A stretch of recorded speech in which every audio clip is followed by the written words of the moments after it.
Welcome to the Relationship Cycle with Jorge and Nelsa, where we discuss dating and other significant relationships.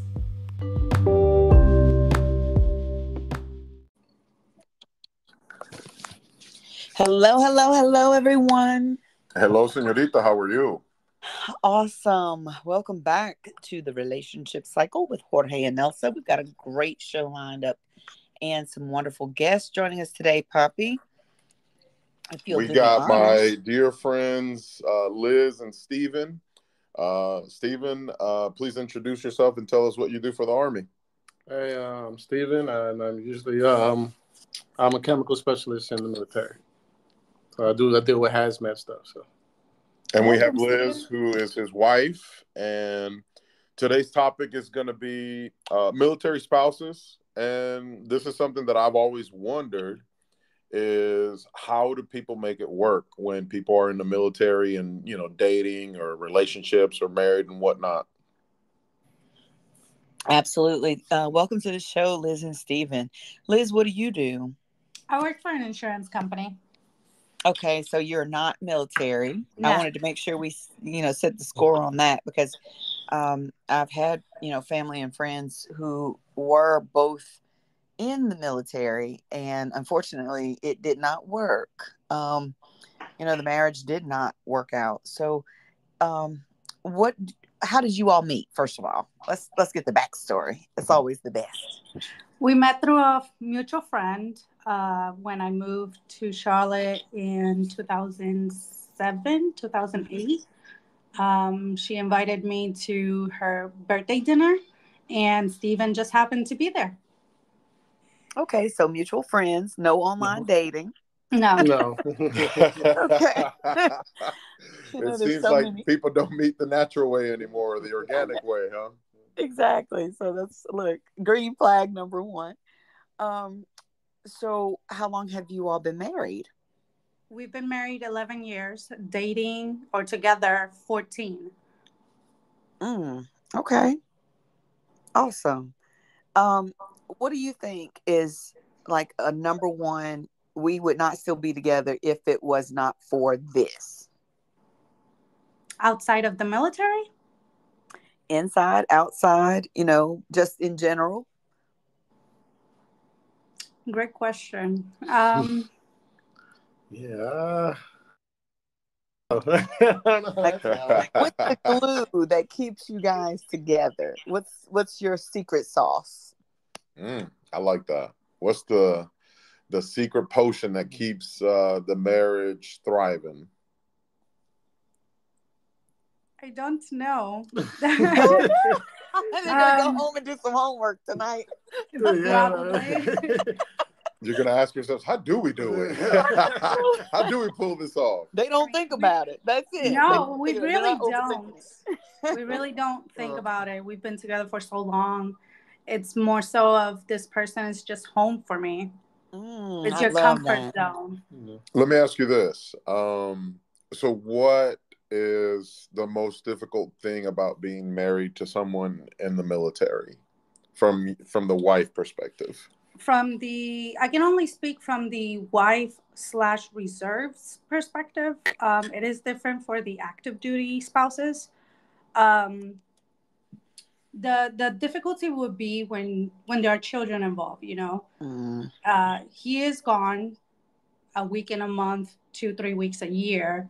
And we get used to, okay, daddy's not going to be home for 2-3 days this weekend. But the kids still need to go to school, or I still got to work. So it's a little bit of an adjustment as far as getting them set for the day. Because then you'll be like, he'll be back in 2 days. And time flies by pretty quickly. You just keep them busy. So even the kids have already kind of gotten accustomed to the schedule and, the assignments and training that he has to do whenever they require him. So Steven, from your perspective, since you are in the, Army Reserves, what has been the most difficult thing for you as far as balancing your Army duties and also your marriage and your family and your kids and whatnot? I've been doing it for so long now. It's like normal for me. I'm balanced. I'm away usually like say 1 week in a month. Go my drill, go there, do it, and come back, and then back to normal life. Monday morning, back to work. You know what I'm saying? And so I would imagine that when you go away for training, or when you have to report for your extended weekends and whatnot, do they give you guys like special time to make phone calls or to FaceTime, or to give you phone access and whatnot? Just like a normal work day on the weekend, we do our work day, and then we're released for the day. So I usually just give them a call when I'm sitting in the hotel or something. Hey, how's the kids doing? How was your day? Just like normal. Gotcha. So it would, so you kind of use technology as a way to kind of still stay connected whenever you get the chance. It depends on what I'm doing. Like I know earlier this year I was gone for like a whole month. Wow. I didn't have phone contact for like 2 weeks. That had to have been difficult on many levels. It was the first time that I had no contact with her at all, or the kids. Because even when I deployed, I still had contact with her when I was over there. Wait, so that's you what I were was going to ask. You were deployed and you had access to communicate with her? Yes. But when you went to this training, you had no access? No, they took our phones away. Really? Wow. So I had no communications to the All-Star world at all. All I had was the stars at night. That's it. Oh. Look, Liz was up there, I'm sure. I would say that was probably the hardest that was for us since we've been together. Yes. It was the first time that we've ever gone through when he's on duty, basically, with no communication whatsoever. And it was definitely tough. For some reason, it was different than when he deployed.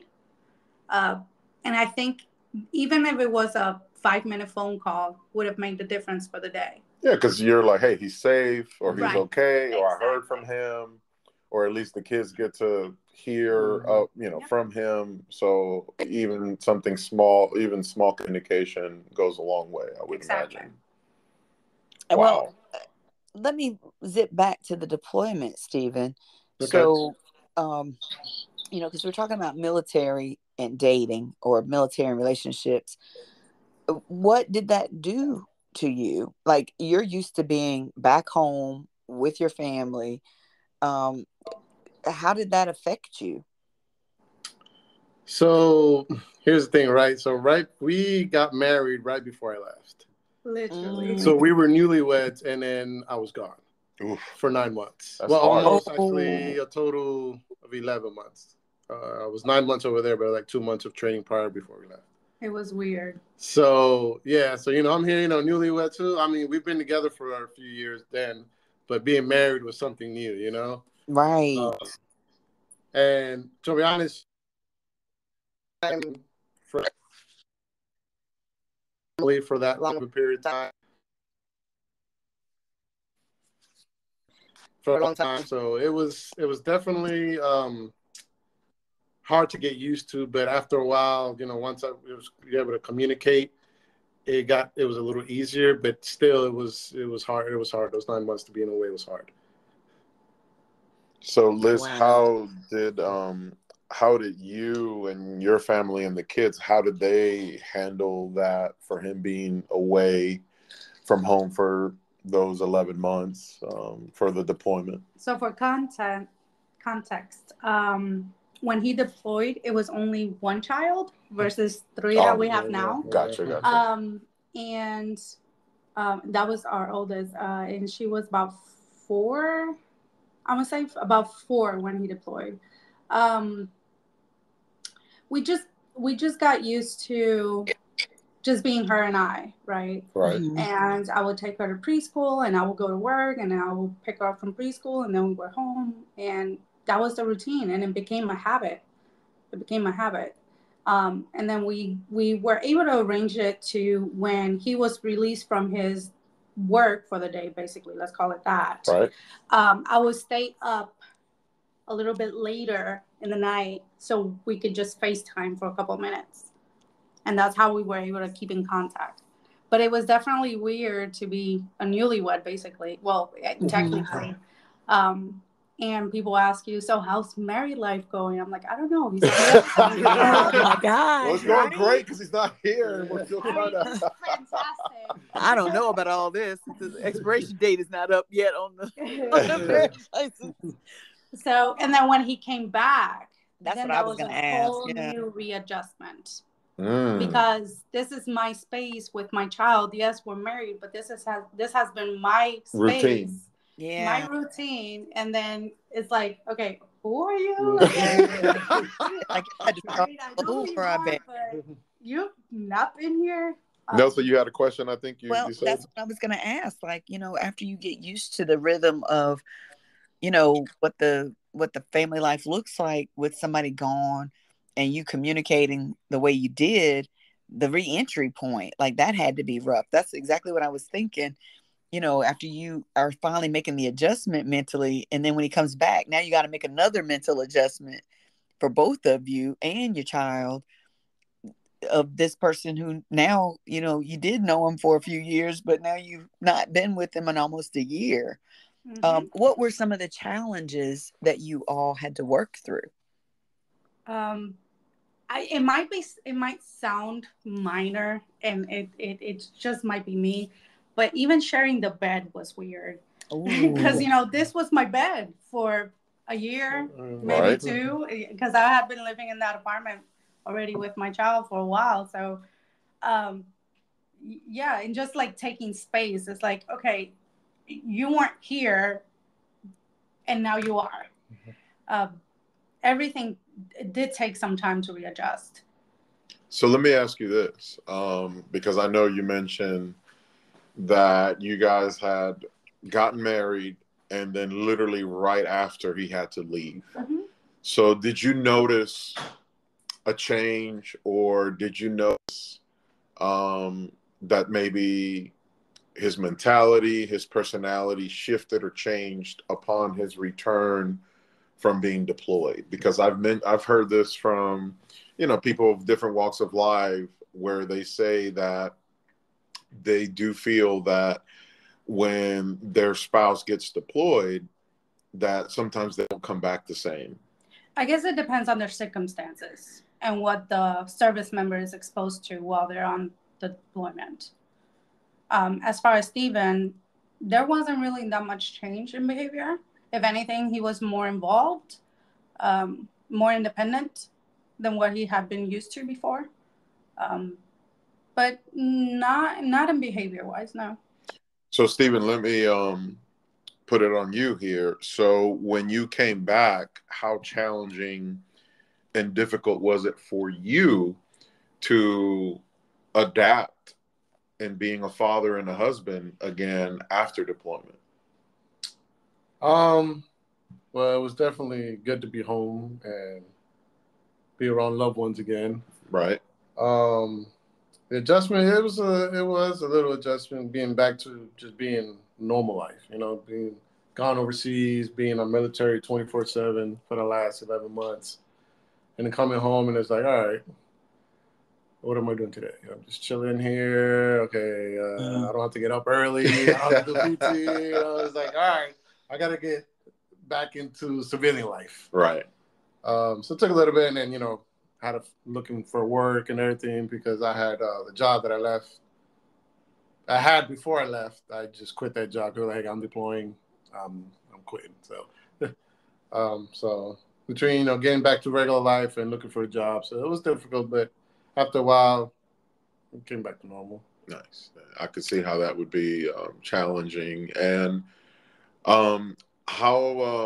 what exactly were you doing when you were deployed, and where exactly were you stationed when you were deployed? I was in Kuwait, so it wasn't a hostile area. But basically, I was just there if just in case, like hazmat, like a bomb or something went off, or they needed anybody with to do anything chemical wise. Right. So we were there. That, hey, like we're here just in case. So if something happens, they call us and we go. Wow. But what I wanted to know about your like re-entry point back home, like did you all have any sort of therapy, or did you ever feel like you got to the point where, you know, the tension was a bit difficult before you finally made the breakthrough back into, you know, your couple rhythm? Um, I know right before we got back home, like they talked to us, like, hey, you know, if you need to talk to somebody or stuff like that, there are sources that we have that we can go to. Yeah, we did go to those conferences. From the Army Yeah, side, military. or the military provides The military this well, resource? Yes. They put some conferences together for to share information because, like I mentioned at the beginning, I can only speak on the reserves perspective. I cannot speak for the active duty perspective because active duty, as far as I am aware, they know what services and resources are available for them 24/7.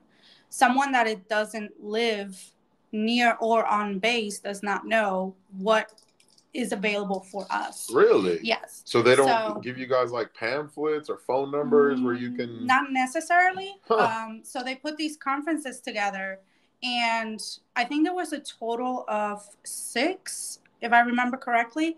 The last 1 or 2 were that part of reintegrating yourself from being on duty 24/7 for how long into coming back to being a civilian and like just trying to readjust to normal life. We're creatures of habit, so that's Yes. got to be challenging. So was this like a therapist, or was this like no? You will go to the hotel, right? Okay. And they will give you a schedule, and they say at this hour, this is the session that you're going to attend, and it would be like, for example, legal resources. Instead of going to a regular lawyer that you could go anywhere in the city, you can go to the base, to the lawyer at the base. Military lawyers. And you'll have these services provided there for you. Huh. Like getting your will updated and other things. And things like that. Interesting. Yeah. Which we did not know until that moment that he got the orders to deploy. And then they say, you know, other than that, you can also have these other resources, which I wish that I could remember, but I don't remember because it's been, 10 years, 11 years since? Yeah, it's been over 10 years since I deployed. But those resources did help a lot with the readjustment. Yeah, they have a lot of, like I said, resources, even in trying to find work, job. Yes. They have said, hey, they know a lot of jobs that hire veterans and stuff, and they line you up with interviews and all that stuff. Well, that's good. They should do that, but that's awesome. Nice. So, yeah, there's a lot of resources out there for us that they give us for us to use. Now, whether we use it or not, you know, it's on us. Right. So it's not mandatory. It's optional. Basically. Yeah, it's mandatory. Like, hey, here are the options you have. It's up to you to attending was mandatory. Yeah, we had to attend those. Using the resources is completely optional. Yeah. So let me ask you guys, as a couple, and you obviously have a family, how do you make time for one another inside your relationship with all your responsibilities, especially with you having, you know, reserves, you know, as a commitment each month? Stephen, Liz, obviously you have a job, you're a mom, taking care of the kids, holding things down when Stephen's out of town. But do you all have any kind of special something that you do just to keep the two of you in this space together besides all of that? I mean, it's just as simple as anyone else that is dating. Go to the movies, go have a nice dinner at a restaurant that you wouldn't necessarily go on a weekly basis, right? Randomly booking a couples massage, like just keeping track of the dates is very important, because like I need to be aware when he's not gonna be available, right? So I mean, and he'll let me know, hey, these are my dates for the year. And I'll put them all on the calendar, and then I'll see what else might come up for the month, right? Like on this day, I'm gonna go get my nails done. On these days, this kid has doctor's appointments. On this day, this kid has something with school. And at that point, you'll be like, hey, I don't have anything on the calendar this weekend. What are we going to do? Are we going to stay home and just be home? Or are we going to try to go somewhere and just do something ourselves? Or are we going to do something as a family? Because it is important to take out the kids too. And that's how we keep track and make sure that we do things together. So your calendar is your best friend. Yeah. Sounds like. And I have 3 of them. One on my phone, one in my bag, and one at work desk. Wow. Yeah, keeping track of time and dates is very important. And sometimes we don't even have to like go anywhere. It's something as simple as like, hey, let's go upstairs and watch a movie. Turn on Netflix and just chill. Yes. Netflix and chill, huh? Boy, that never goes away. Or watching a show together, like we watch Game of Thrones or The Witcher or anything like that. Yeah. So while we're on that topic, since funny you mentioned Netflix and chill, so obviously, with him being deployed and with him sometimes, being away for extended period of times, compared to maybe other relationships that you had, do you feel, or how do you feel that has impacted, or maybe it did impact your intimacy, your intimate life in the bedroom, if you don't mind us asking? Well, I only had one other relationship, and I was a teen before I moved here to Charlotte, so I really can't compare. But as far as intimacy go, I don't think we have much of an issue. It's just like any other normal person. When the mood strikes, I guess. But I don't see or can think of any situation that it would make an impact negatively. If anything, when you miss your spouse, it heats things up when they return. But like, heart grow fonder, Liz, right?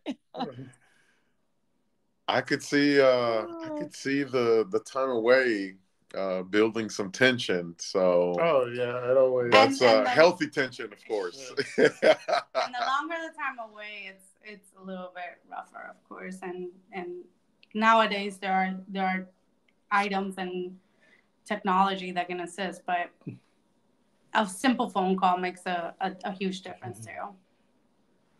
Nelsa, you got something?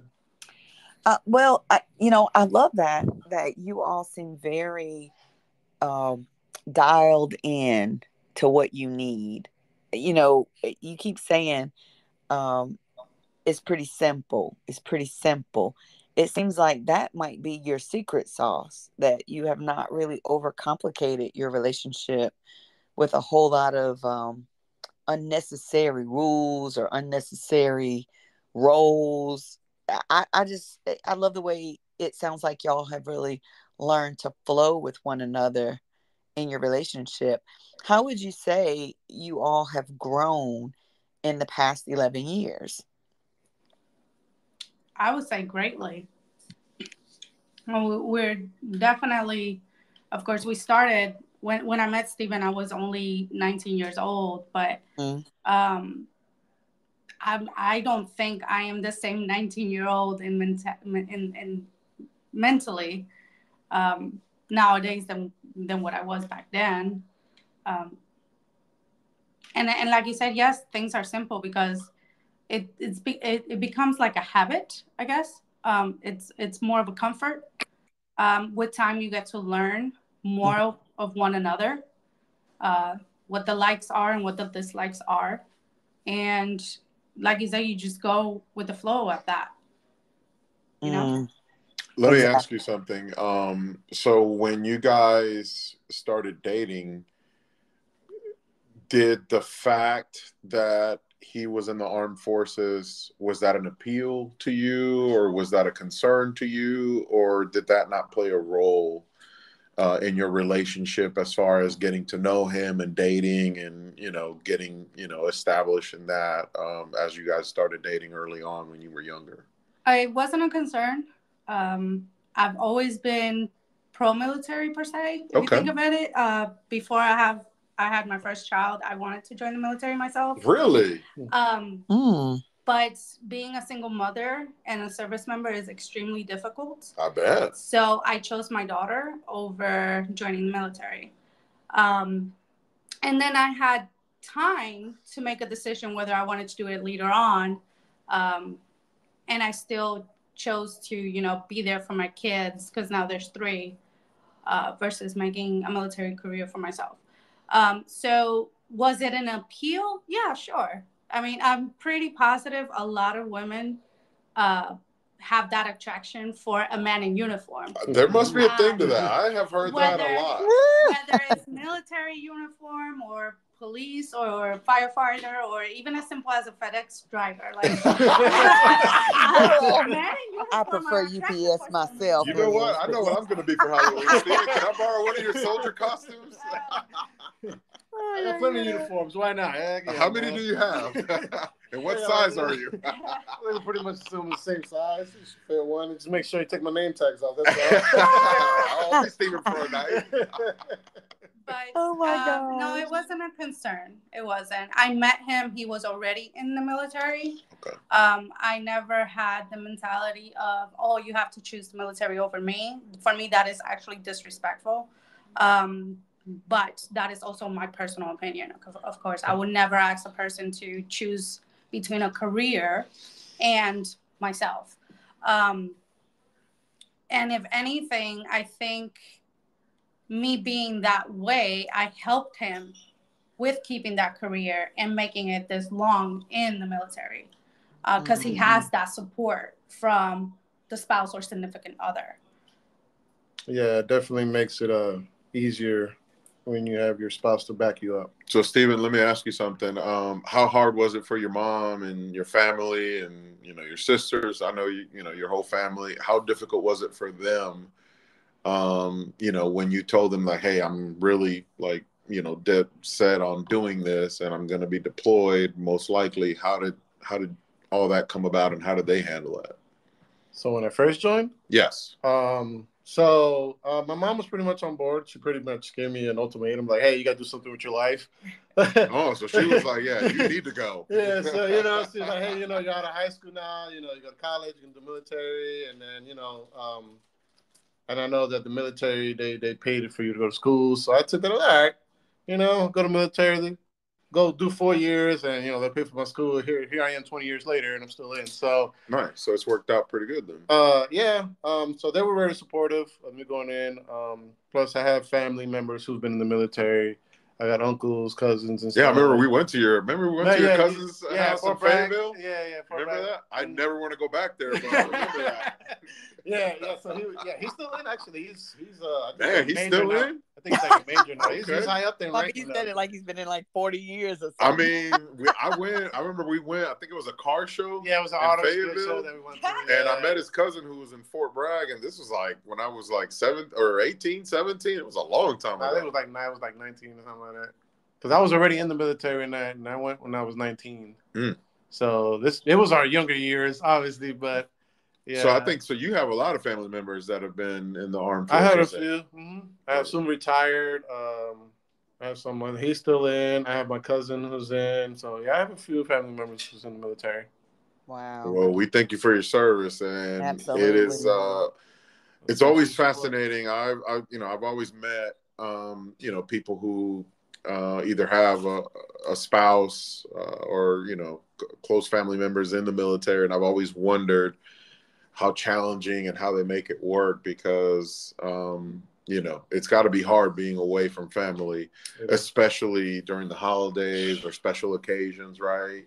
Like, how did you juggle that, you know, with like birthdays and Christmas and Thanksgiving and all that? How difficult was that for you guys? So when he deployed, we had just gotten married, right? We got married August 1st, and August 20th, he was gone. That's how quick it was, okay? Wow. That November is my birthday. It was my first birthday, not only as a married person, but he's also deployed. So I was okay until he sent a flower arrangement to my job, and I just lost it. Ooh, smooth, my man. I lost it. And then I remember the other person that was just on the other side of the cubicle wall. She's like, "Are you okay?" I'm like, "I don't know." Oh. And then after that, I want some flowers. Damn. and then right after that is Thanksgiving. So it's my first Thanksgiving where I am married, and I don't necessarily want to go anywhere because my spouse is on the other side of the world. Right. So I hosted this tiny little Thanksgiving, and then my mom and my sister came over, and my neighbor across the hall came over, and it made me feel, okay, I got through with it. Right. But then Christmas came around, and you're like, do I buy gifts for him? He's not going to open them.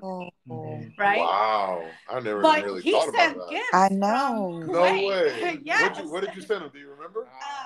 I remember he sent like a plushie for our oldest daughter, and like a hand drawing kit thing for our oldest daughter. He sent me a massive box of my favorite chocolate. And I'm like, why do you do this? Because that's awesome. So then in return, I had to send him something. Yeah, so I made him a box, and we put in like cookies and like a care package. Yeah, like a care package. That's awesome. And I decorated. And I sent him we still have it, a little tiny blue Christmas tree with battery operated light. Yeah, so I was able to have my little tree while I was over there. Nice. Yeah. Do you still have that tree? Oh, yeah, we still have it. You still have it. Oh, I bet that has a lot of my daughter actually plays with it. She likes setting it up and everything. No way. Yeah. That's awesome. Mm-hmm. So yeah, especially on holidays, it kind of like, it just feels kind of like sad. But you just gotta make the best of it and keep on going, I guess. It wasn't easy. Like I said, that was my first time away from any holiday, away from family. Yeah. So it was definitely tough during those holidays. I was sad overseas, you're with your battles and stuff, and they try to cheer you up and like, we all here together, we got to make the best of it. Yeah, make the best of it, right? But at the end of the day, I wish I was home. When you have that, I want to be with my family. When you're kind of getting lost in your thoughts. Right? Yeah, and it was like, man, Thanksgiving, I'm missing some good food, and I'm stuck over here. And we Puerto Ricans do. So we Puerto Ricans do for Christmas and Thanksgiving. Yeah. So So I can definitely vouch that Steven's mom and Lisbeth can both cook really good. So yeah, I can definitely see how that would suck. Well, Steven and Liz, I eat good food really well. Just So is that you low key asking for a Thanksgiving invitation? Just saying. So I have need a fourth. Ask because I've always wondered this. And obviously, I've seen war movies, I've seen TV shows where people don't come back or people don't make it back home. And how do you manage those sensations, right?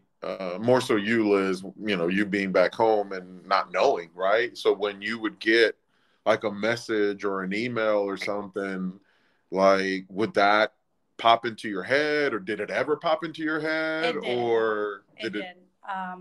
The moment that he was returning from Kuwait, of course, because of Operation Security, which we called OPSEC, they cannot share any information. So he only said, we're going to be on our way home. Like, I don't know what time, I don't know what day, I don't know where you're going. Really? So that week or weekend, I can't remember exactly the days, we had gotten used to speaking every day. Even if it was 5 minutes, we would speak every day on FaceTime.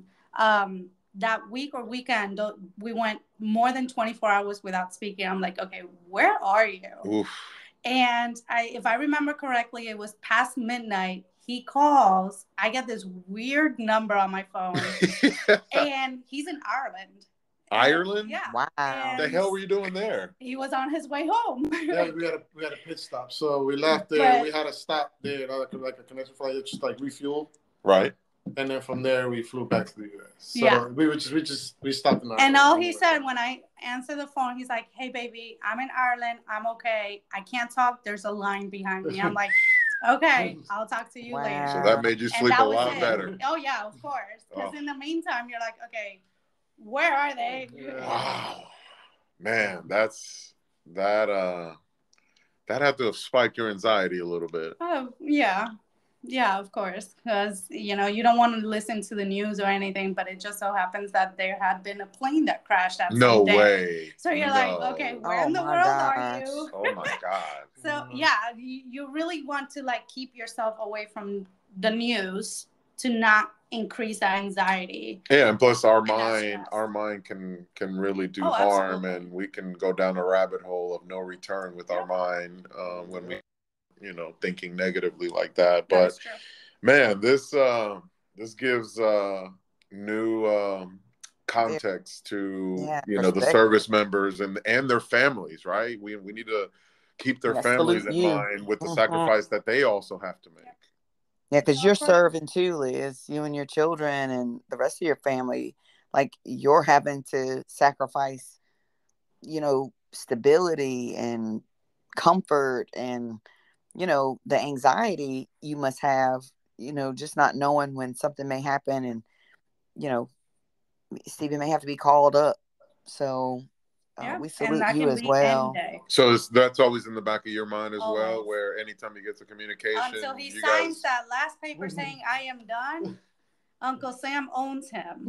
And it's the military first and then his family. So yes, it will always be in the back of my mind until he said, "Okay, my last day is this day." So Stephen, what does the future look like as far as with the military? As far as are you looking to serve X amount of years, or have you even thought about it, or do you have an idea of how long you want to do before you sign that final letter? Where do you stand? Oh yeah, I'm at the end pretty much. I probably have one more contract left in me, and then. How long are these contracts normally, or how long do they last roughly? It depends. Usually, you could do maybe 3, 4 years, 6 years. Okay. So I got one little contract left in me, and then. Then you're tapping out. I get my letter that says I can retire, and I'm out. Brady style, retiring. Retiring. Give me that retirement letter, and I'm out the military. Here you go. Nice. Wow. Nelsa, you got anything else so we can put a nice bow on this? I think, like you said before, Poppy, this has been very illuminating. Knowing what military families have to go through, and the fact, honestly, we really salute the two of you. That you have made it 11 years, 14 years together under those circumstances. We're talking about other people having issues staying together, just living in the same house. You guys trying to live in the same house. He's away, juggle life, with the kids, juggling life with the military. So for you and all the other families of the military, that is really phenomenal to be together that way. So like you said, it puts perspective on it about the things that we find are so trivial when you're talking about sort of life and death and the reality of having to live a long distance relationship part-time. Yeah. It really makes you think about your relationship differently. Are we really, there are people who have really big fish to fry, and we're talking about, I don't like brown or, gray, or why'd you stay out late last night? And you got a whole husband gone a year after you got married. And, and obviously we see in the news and social media or TV shows where people enroll in the armed forces and then they don't come back the same. They change. They see things that they can't unsee. Well, that is exposure. Our buddy Mike. Yeah, we have another a mutual friend of ours, he's been in actual combat. He was a medic, right? Yeah, he was a medic, and he came back, and I've seen that man have panic attacks literally because of a thunderstorm. So I remember one of my coworkers, her husband got deployed, And then he came back, and she ended up divorcing him because she was like, yeah, he came back and I didn't recognize who the hell he was, because he came back with a drinking problem and smoking. He was smoking cigarettes. And when he left, he didn't have any of those issues. So she was like, she's like, I feel like, my husband left and then he came back, and I man that it wasn't who I married. And that played a huge role in why she decided to divorce him. So yeah, definitely keeps things in perspective. Definitely thank the families and the individuals that go and we enjoy in this country. Is it perfect? No, but I'll tell you what, we're doing all right compared to other people, and obviously they're making a big sacrifice for us to live comfortably and for us to enjoy Christmas and Thanksgiving and all those things. Even our marriages. Oh, absolutely. Thank you. This has been awesome. Thank you, Liz and Stephen, for joining us. If those of you listening to the show want to give us some show topics, show ideas, please email us at Jorge and Nelsa. That is JorgeandNelsa @gmail.com. And follow us on YouTube. We've got our podcast streaming on Spotify, other podcast outlets, and now uploaded on YouTube. So check us out. Please follow, subscribe, comment, like, and let us know what you think about our show tonight, especially. Great show. I love it. And I think it definitely hits home, and hopefully it'll give us newfound appreciation for the holidays to come. Absolutely. Thank you both so much. And Poppy, sign us off. Guys, thank you for joining us. I appreciate y'all. Well, thank you for opening up your, intimate life and telling us a little bit of, the things that you guys have experienced throughout your relationship and marriage, and a great show. And appreciate hearing and and giving just more perspective, right? Because I really stopped to think about this until now, that not only should we thank the service members, but also their families, because they also have to sacrifice. Mm-hmm. But thank you, everyone. Thank you for joining us. Check us out. Follow us on the YouTube channel at The Relationship Cycle with Jorge and Nelsa. Give us likes, comments, and we'll catch you on the flip side. Buenas noches. Good night. Good night.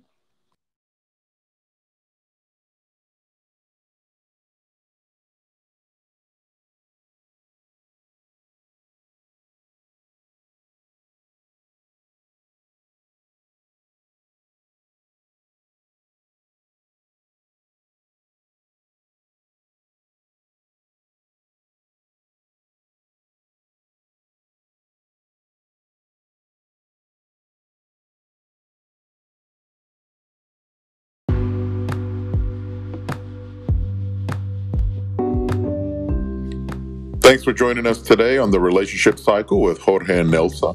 Do you have show ideas? Email us at jorgeandnelsa@gmail.com. Follow us on Spotify or anchor.fm for more great shows.